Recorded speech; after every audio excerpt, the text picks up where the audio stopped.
you live once again. Hey, we're talking about horror movies here on Movie Talk, and sometimes horror movies don't have to deal with supernatural things, zombies, vampires, werewolves. Sometimes they can be headlines ripped out of real life. Such is the case with the 2000 Academy Award winner, Charlize Theron, for her portrayal of Aileen Wuornos in the film Monster. Now, if you guys have not seen this or even heard about her, she was an interesting character. She was a derelict living on the street, orphan, if you will. She turned to prostitution, and she made her money that way. That was until one man took advantage of her, almost beat her half to death. She became a serial killer because she would use her prostitution skills to lure men and ultimately kill them. Now, the film has been acclaimed in many, many, many circles. In fact, Roger Ebert says it was one of the most great movie-going experiences of his life. Of course, we always take Roger Ebert's statements, sometimes to heart, sometimes with a grain of salt. But the film also stars Christina Ricci and Bruce Dern, and it was directed by Patty Jenkins. Now, the real case, I believe, happened in California. I'm not sure. But the only thing this film was missing was the great courtroom scene, where Aileen freaked out and told the jury she hates men, she wishes all men are pigs and scum, and this and that and everything. And the reason I bring it up is because this movie didn't go to the theater. It was released on home video, and basically it was almost dismissed. The film puts a dark, sympathetic twist on the Aileen Wuornos story. And Christina Ricci as Selby Wall is magical. Her performance in this is one of the best I've seen. So, if you guys missed it or don't know about it, read up on the case and then check the movie out. Let's see. Columbia TriStar put it out. And it says that basically severely abused and unloved, Aileen turns herself into the dangerous world of highway prostitution. She met Selby, played by Christina Ricci, who we already covered, a native girl who was Aileen's last chance at a natural life. But ultimately, Aileen understood was violence. Ultimately, all Aileen understood was violence. And nobody imagined the nightmare that awaited 7 men. Aileen was put to death. They made a documentary about her, Aileen Wuornos, The Selling of a Serial Killer, and a few other documentaries. But it's scary because, again, it's a real life thing. It doesn't deal with monsters, vampires, or demons. This was ripped out of the headlines, and Aileen Wuornos was a real character, and what she did was very real. It falls along the lines of Henry Portrait of a Serial Killer, where they take a biopic type deal and they, put her as the star. And Charlize Theron, the reason she won an Academy Award was because she was so unrecognizable as the role of Aileen that if you saw both of them on the street, her with makeup and her without, you would never know.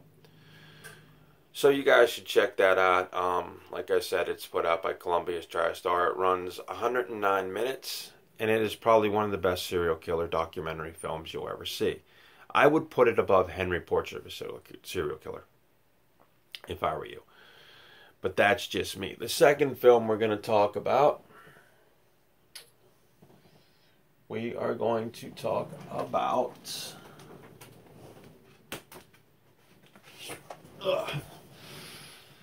David Cronenberg's The Fly. Now, a lot has been said about this, and few people even know this movie exists because Jeff Goldblum, everybody recognizes him from Jurassic Park. He plays the star in this film. He plays scientist Seth Brundle. And in the original Fly, it was about teleporters, and it's the same here. Basically, Seth Brundle has a great idea. We're going to take one telepod, put it in one area, and put another one in the other, and we are going to teleport things. Of course, we all know what's going to happen if you're in the horror realm. One thing, though, I want to say before I get into the summary of this movie is the special effects. This was one of the first quote-unquote body melt films of the early 80s, or late 90s, early 80s. Why do I say that? Because the second half of the movie has to deal with Seth Brundle degenerating and falling apart. And the effects that Cronenberg came up with are simply grotesquely magical. And it really, from one perspective, the film is really sad because you get to see someone who finally gets his life work and then ends up dying tragically. The film also stars 80s co-star Geena Davis. Geena Davis, if you guys don't know her, was on a movie called Beetlejuice. Tim Burton directed it.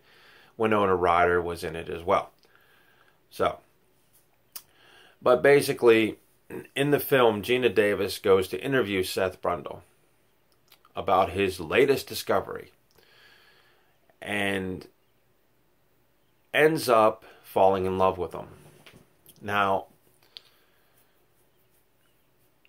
at one point in the film, he decides to telepod himself, which, as we all know in science, could either make or break, your career. When he does so, he gets fused with the DNA of a fly. He starts changing, and it's a fun ride to watch him change. But if you have a weak stomach, I would say kind of go lightly in this part. But it is pretty awesome. The bad thing is now Geena Davis, as dating her, is now trapped. They did make a part 2 where it dealt with their son, and her son was played by Eric Stoltz in the second film, and Daphne Zuniga was in there. Zuniga, is that how you say it? It was okay at best. The one thing that stood out about the sequel was you saw their mutated son, and Daphne Zuniga comes over and she says, "Are you all right? How do you feel?" And he's all mutated up and he goes, "I'm getting better." That was the tagline for that film. You could take that and you could run with it. But the original Fly is nothing short of Cronenberg has created something amazing in this. He also did a film called Videodrome, which we'll talk about at some other point. But he was big into body horror. And there are some great effects. I mean, there's one point in the film, and it's a small tidbit, but it works, is that Seth Brundle's all mutated up. He's typing on the keypad, and his tooth falls out. And he's looking at it, and he's like, what the hell? You see Seth change over the course of the movie, which is what I just said. He goes into an arm wrestling tournament in a bar and actually rips a guy's arm. Because they're doing this, and he just pulls it down so hard it cracks right up here. And it's little touches like that. He can also climb walls. He can do anything a fly can do. But the moral of the story in this film, ladies and gentlemen, do not mess around with science. It won't have good results. And the reason I bring it up is because someone asked me about it. They said, "Have you ever seen it? What's a cool movie I should watch?" And I said, "Did you guys ever see The Fly?" I'm going to actually tell you when this thing was made. Because I believe it was early. You know what? It does not say. Had to have been early 80s. But I'll read you the back of the DVD because that's what we do around here. A chilling contemporary remake of the all-time horror classic is now transformed into the ultimate collector's edition. 20th Century Fox put this out, guys, not Criterion. So you guys should run out and get this. Amazon should probably have this thing for $9 if you like. Never before seen extras, all new too. This set takes on a whole new terror. Jeff Goldblum stars as Seth Brundle, an overly ambitious scientist who accidentally merges with a housefly after conducting some bizarre teleporting experiments. Now his girlfriend, played by Gina Davis, suddenly finds herself caring for a hideous creature whose insect half gradually begins to take over. Along with the mutations, Seth becomes murderous. He wants to kill everybody in the way. And Jeff Goldblum does a hell of a performance in this, guys. And the original that they're talking about was in 1950. You guys can Google that up. You can probably find that on YouTube on the cheap. But it didn't have the body melt factor to it. Basically, a scientist, they made a couple of them. Scientist did the teleporter thing, fused himself with a fly, and had the head and the hand of a fly, but the body of a human. Cronenberg loved that and took it way, way, way further. So, USA Today called it a true Cronenberg masterpiece. I wish I had the year for you guys so I could tell you, but you can Google it up. Oh, never mind. 1986. 1986, guys. So you look at this performance and then jump to Jeff Goldblum, you know, in Jurassic Park. And you can see the range on it. Now, the fly, like I said, the extras that they're talking about include... Let me flick on the lights here so we can see what the hell we're doing. Never before seen alternate ending. Deleted scenes, storyboard comparison.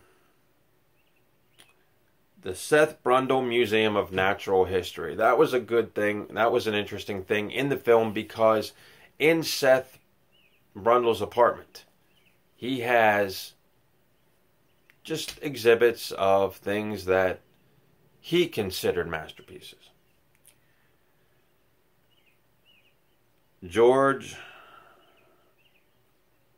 Langlone's original story. I don't know who he is, but you might want to check it out. David Cronin's screenplay rewrite.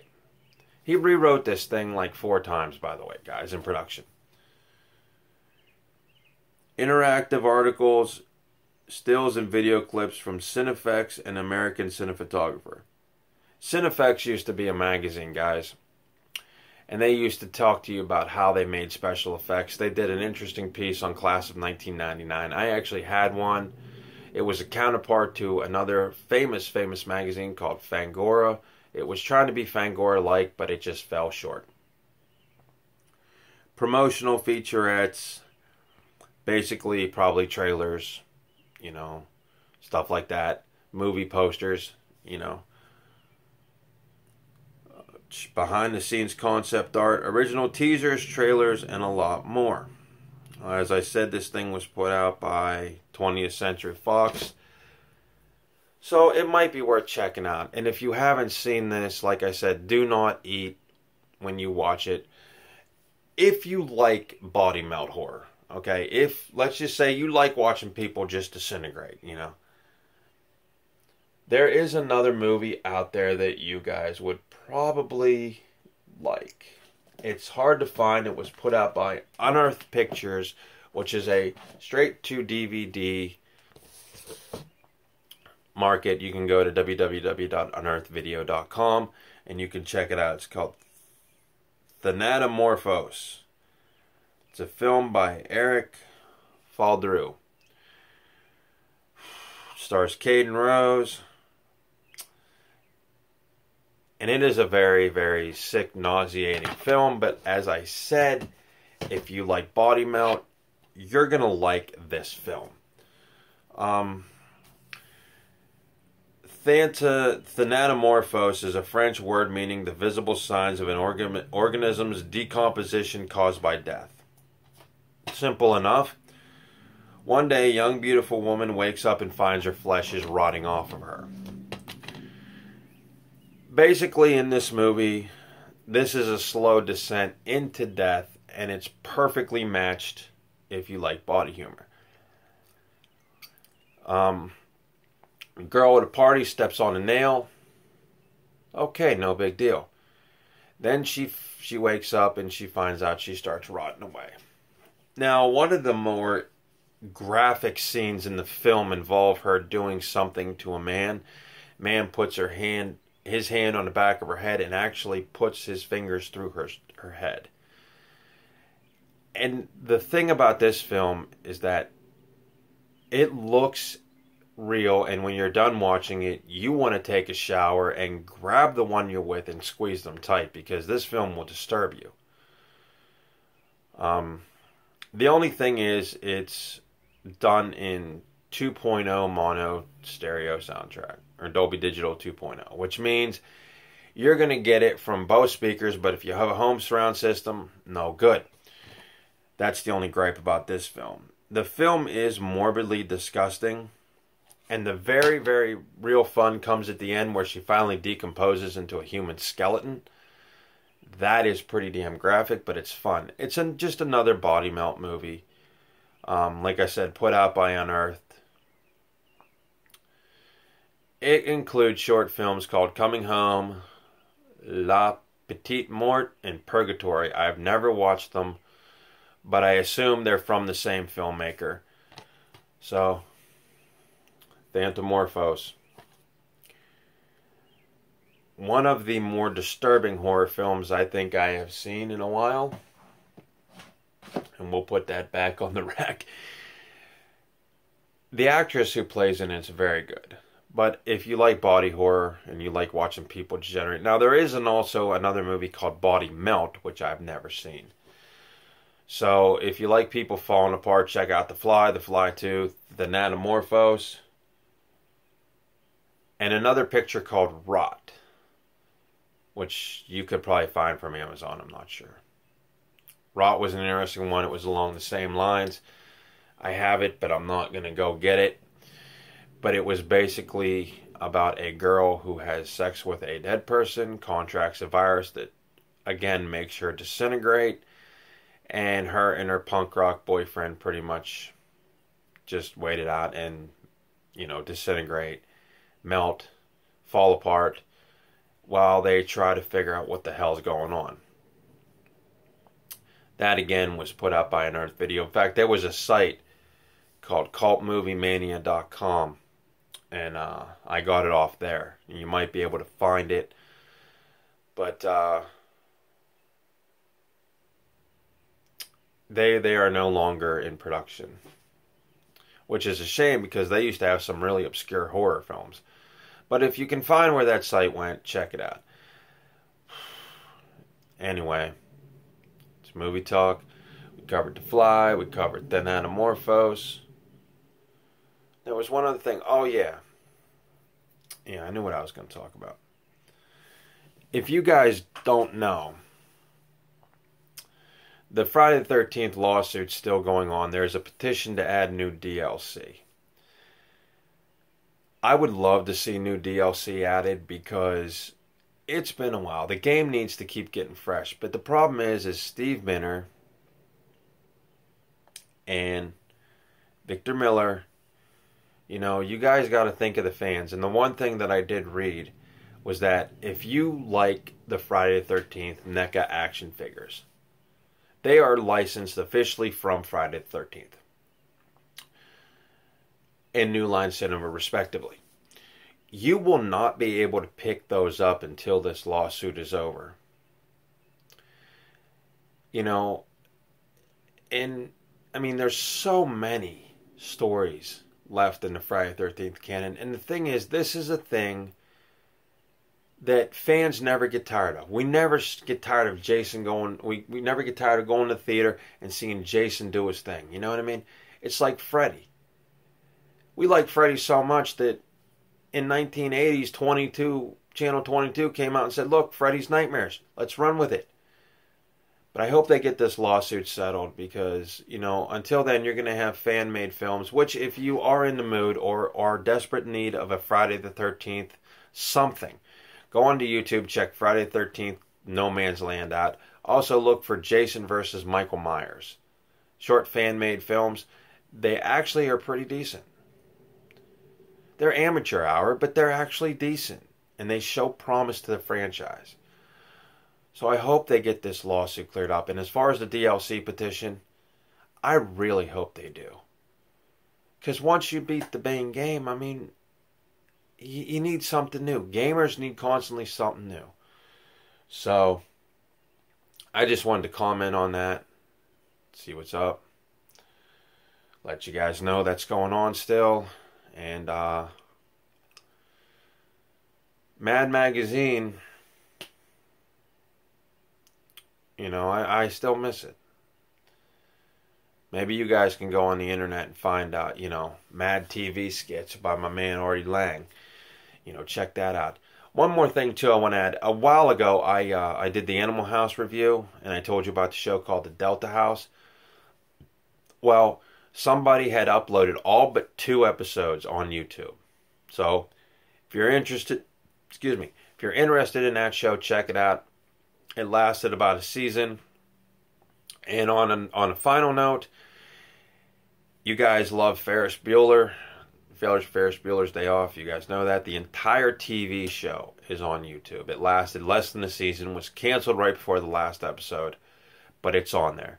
So if you're curious or you want to know how bad it flopped, check it out. It was made clear in the first episode that Matthew Broderick was not going to be a part of it. They lampooned him, they mentioned him, and it was never mentioned again. So you can take that for what it's worth, but Google up Ferris Bueller's Day Off TV show, and you'll see what I'm talking about. You know, it's just crazy what goes on in the world of entertainment. And, you know, I hope I get you checking those things out. Anyway, I got the new Pet Cemetery. We're going to check that out, and I'll be back with my review later on. GW, this is Movie Talk, signing off.